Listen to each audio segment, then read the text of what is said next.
Hello hello hello. तो कैसे हो सबके सब? I hope you all are well and doing well. हम अपनी question of the day series का एक नया क्वेश्चन लेके आए हैं, लेकिन उससे पहले इंट्रो। तो we learn chemistry and we will try to understand each and every concept related to the chemistry. Channel name is, you all are familiar with it, the curly chemist. Question शुरू करने से पहले I just want to say thank you. किसको? एक नाम था, comment किया था किसी सब्सक्राइबर ने या फिर किसी स्टूडेंट ने। देखो, मैं तो सब्सक्राइबर नहीं बोलूंगा, मैं स्टूडेंट बोलूंगा। आई एम नॉट योगा करके कुछ था जो डाउन करके था। सॉरी अगर मैं गलत प्रोनाउंस कर रहा हूँ, बट हाँ, जब आप लाइफ में कभी थोड़ा डिमोटिवेट या डाउन फील करते हो ना, और ऐसे कमेंट आ जाए तो दिल आ जाता है कि भाई एक अंदर से मोटिवेशन आता है। तो वो मोटिवेशन था फॉर दिस वीडियो। तो आई विल डेफिनेटली डिस्प्ले और कमेंट सर। तो क्वेश्चन सॉल्व करते हैं, आ जाओ। क्वेश्चन क्या है आपका? Question of the day series का 41 क्वेश्चन है, 2016 एडवांस का क्वेश्चन है। बहुत, ये मैं बताऊं आपको, मोस्ट मोस्ट मोस्ट मोस्ट और मोस्ट इंपॉर्टेंट आपका क्वेश्चन है। कैसे? देखो, सिंपल, इसमें आपके मल्टीपल कॉन्सेप्ट यूज किया और बहुत बेसिक से कराऊंगा, चिंता ना करो, स्टेप बाय स्टेप सॉल्व करेंगे। इवन अगर 3 into 3 भी आएगा ना मल्टीप्लाई में, तो उसे भी स्टेप बाय स्टेप सॉल्व करेंगे। करते हैं solve. Mole fraction of solute आपका क्या दे रखा है? आपका 0.1 दे रखा है। एट 298 केल्विन पे एक टेम्परेचर है। उस पर क्या बोला गया? देखो, उस पर बोला गया है आपको, उस पर देखो, ये लाइन बहुत इंपॉर्टेंट है। Molarity of the solution is same as molarity, यानी कि मोलरिटी और मोलरिटी क्या है? सेम है। ये क्वेश्चन की जान है, इसे ना, इसको मैं स्टार मार्क करता हूं। ठीक है। डेंसिटी आपको कितनी देखिए? 2.0 ग्राम पर centimetre cube. Ratio of molecular weight of the solute यानी कि M solute and molecular weight of solvent यानी कि एम सॉल्वेंट का रेशियो आपसे पूछा गया है। सॉल्व करते हैं वन बाय वन। ठीक है। अब देखो, सबसे पहले आपको दे रखा है एक्स सॉल्यूट, और एक्स मतलब क्या है? एक्स आपका होता है मोल फ्रैक्शन। ठीक है, जिसको हम नॉर्मली डिनोट करते हैं या तो एक्स से, या फिर इसे हम बोलते हैं ची, CHI, ची या चाई, जो भी आपका बोलना चाहते हो। ठीक है। एक्स सॉल्यूट आपको दे रखा है 0.1। ठीक है। मोल फ्रैक्शन, जब भी हम बात करेंगे binary solution, binary solution, binary solution क्या होता है सर? बाइनरी सॉल्यूशन मतलब एक होता है आपका सॉल्यूट और एक होता है आपका सॉल्वेंट। ठीक है। तो बाइनरी सॉल्यूशन के केस में क्या होता है आपका? एक्स सॉल्यूट यानी कि mole fraction of solute plus x solvent यानी कि mole fraction of solvent equal to क्या होता है? 1 होता है। ठीक है। हम यहां पे इसे एप्लीकेशन को यूज करेंगे। तो देखो, एक्स सॉल्यूट कितना दे रखा है आपका? 0.1। तो अगर मैं यहां से एक्स सॉल्वेंट निकालूंगा तो क्या होगा? वो हो जाएगा 1 माइनस 0.1। कितना निकल गया है? वो आपका निकल गया 0.9। यहां तक समझ में आया?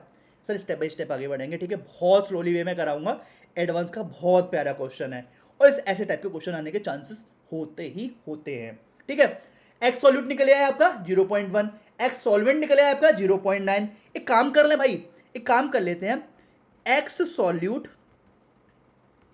डिवाइडेड बाई एक्स सॉल्वेंट कर लेते हैं। कितना हो गया? 0.1 डिवाइडेड बाई 0.9, या फिर मैं बोल सकता हूं उसे 1/9। ठीक है, 1/9। अब आ जाता है, देखो हमने ये वाली एप्लीकेशन यूज कर ली, एक और एप्लीकेशन। अब हम बात करेंगे आपका मोल फ्रैक्शन के फॉर्मूले के बेसिस पे। तो देखो सर, अब हम बात करेंगे मॉलिक्यूलर बेसिस के, सॉरी, मोल फ्रैक्शन के फॉर्मूला। एक्स सॉल्यूट क्या होता है? एक्स सॉल्यूट यानी कि नंबर ऑफ मोल्स, मैं एन मान रहा हूं, number of moles of solute divided by total number यानी कि n solute plus n solvent. ठीक है, यहां पे मैंने अभी लिया है एक्स सॉल्यूट की बात करी है। अगर मैं एक्स सॉल्वेंट की बात करूंगा तो क्या होगा? एक्स सॉल्वेंट की बात करने पे होगा एन यानी कि number of moles of solvent, ठीक है, divided by n solute plus n solvent. नीचे तो टोटल आता है ना, अब इससे ये उड़ गया, और इक्वल टू क्या था? 1/9। क्या मैं इसे लिख सकता हूं n solute divided by n solvent equal to क्या है उसका? 1/9। ठीक है, इसको चाहे आप कहीं भी तिजोरी में संभाल के रखो, क्योंकि ये भी लास्ट में काम आना है। ठीक है, ये अभी लास्ट में आपका काम आना है। तो इसे मैं एक काम करता हूं, इसे मैं इक्वेशन 1 मान लेता हूं। यहां तक समझ आया? यहां तक अगर किसी को समझ में नहीं आया तो प्लीज कमेंट बॉक्स में आपको क्या करना है, कमेंट बॉक्स में आप टाइम स्टैंपिंग देख के पिन कर देना, मैं पर्सनली वहां पे रिप्लाई कर दूंगा। ठीक, यहां तक समझ में आया?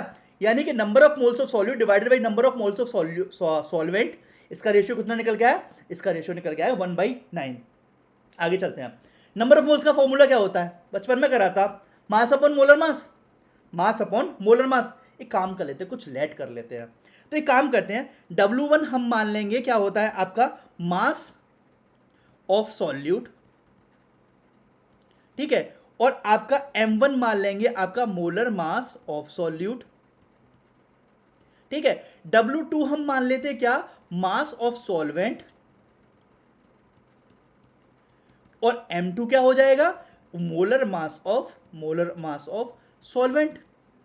इतना हमने मान लिया, ठीक है। हमें पता है number of moles is equal to mass upon molar mass, तो N1 अपॉन N2 की जो वैल्यू निकल के आई 1/9 निकल के आई थी, उसी को थोड़ा सा क्या करें, उसी को थोड़ा सा आगे बढ़ा लेते हैं, ठीक है। तो number of moles of solute यानी कि हम बात करें मास ऑफ सॉल्यूट, यानी कि W1, भाई साहब क्या पेन चूज करता हूं मैं, क्या बात कर दी भाई, ठीक है। तो ये हो जाएगा, इसे हटाओ यार, इसको हटाते हैं, ठीक है।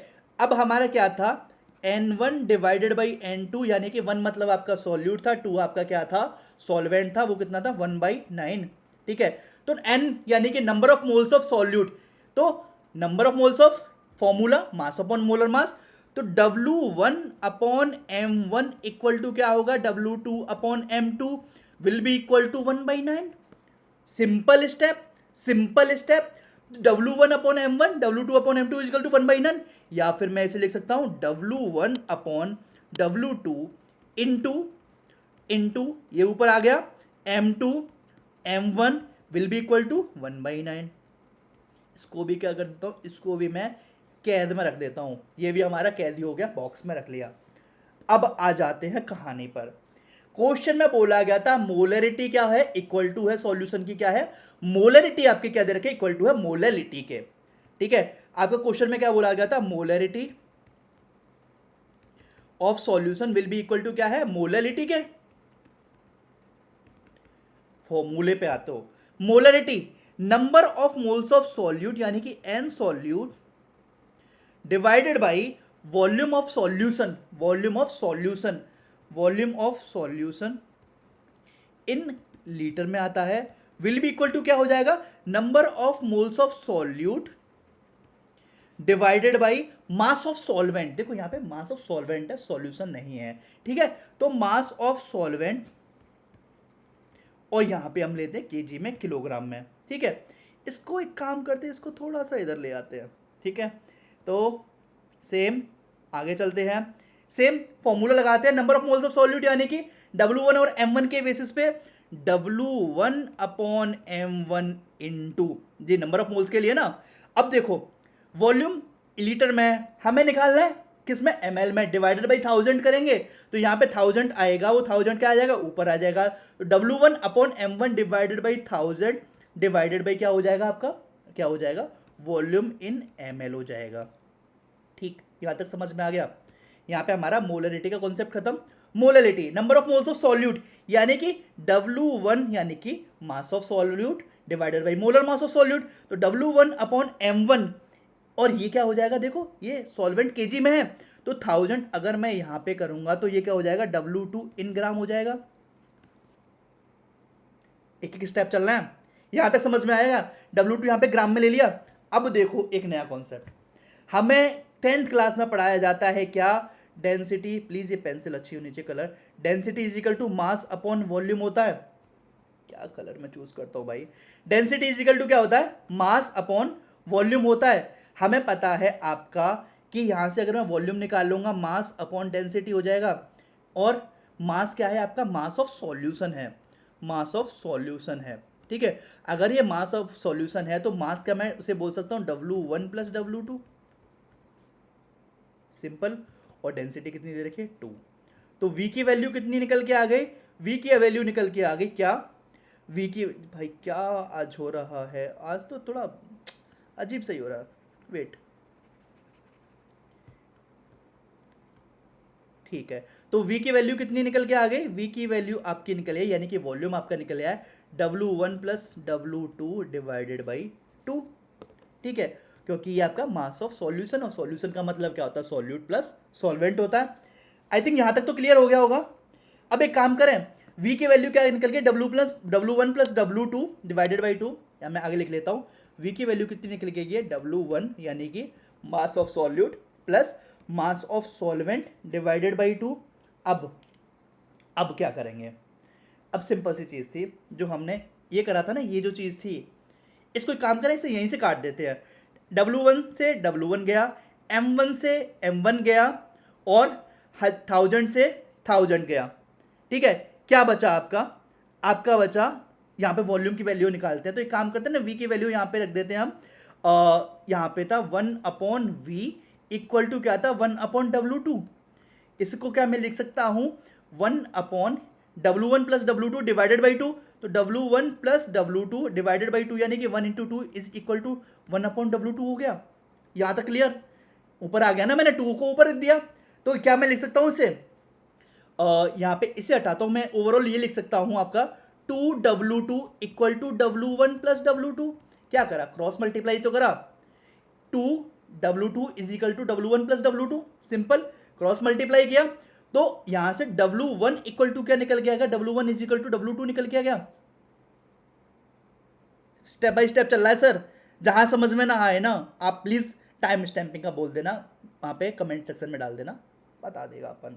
ठीक है, चिल करो। तो देखो W1 प्लस W2 कितना निकल के आ गया, आपका इक्वल निकल के आ गया, W1 is equal to W2। क्या मैं इसे ऐसे लिख सकता हूँ, W1 divided by W2 will be equal to 1 हो जाएगा। सिर्फ मैथमेटिकल गेम है, मैथ का गेम है, और कुछ नहीं चल रहा।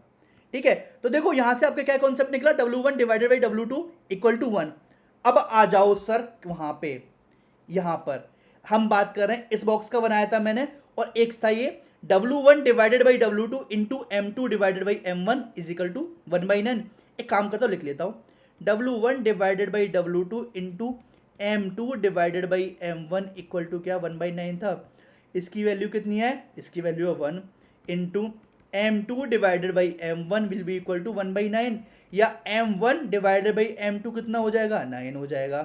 तो आपसे क्या पूछा गया था, रेशियो, आपसे क्या पूछा गया था, रेशियो। या तो आप बोलो 9 है आंसर, या फिर आप बोल सकते हो 9:1 will be the right answer.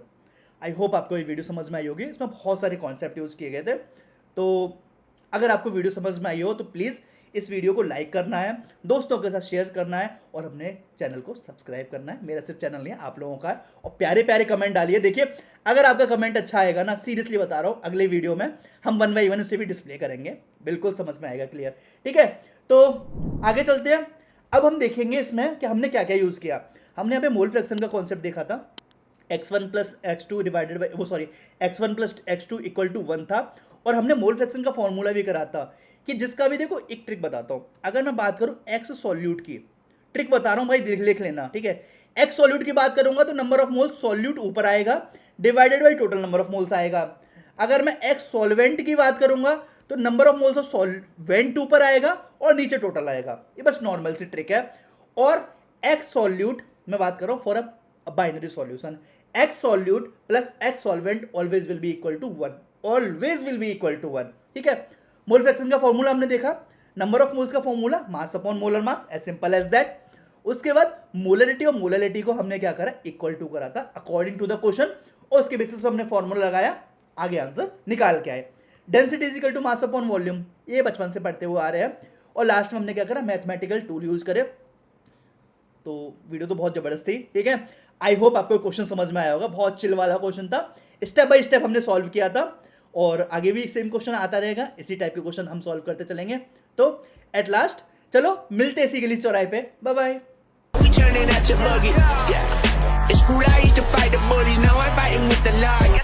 दो दो घोड़े महगना नी, चार जी महगना नी, ते तेनू मैं शीशे च